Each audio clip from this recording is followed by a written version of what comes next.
ही आहे माझी खारुताई, म्हणजेच माझी चिनू. मला माझ्या चिनूची कहाणी ऐकायची आहे का? सांगते. आमच्याकडे टोटल 13 मांजरं होती. त्यातलं जे आमचं मोठं मांजर होतं त्याने हिच्या आईला पकडलेलं आणि तिचा जो मुलगा होता म्हणजे जो बोका होता त्याने हिला पकडलेलं.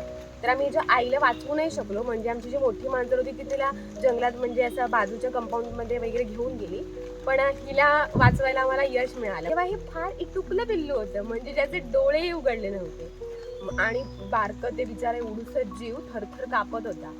आणि नंतर आम्ही त्याला आणलं, त्याला पुसलं व्यवस्थित. त्याला नंतर कापसाच्या बोळ्याने दूध आणि पाणी मिक्स करून मी त्याला भरवलेलं. तर ते आता एवढं मोठं झालंय.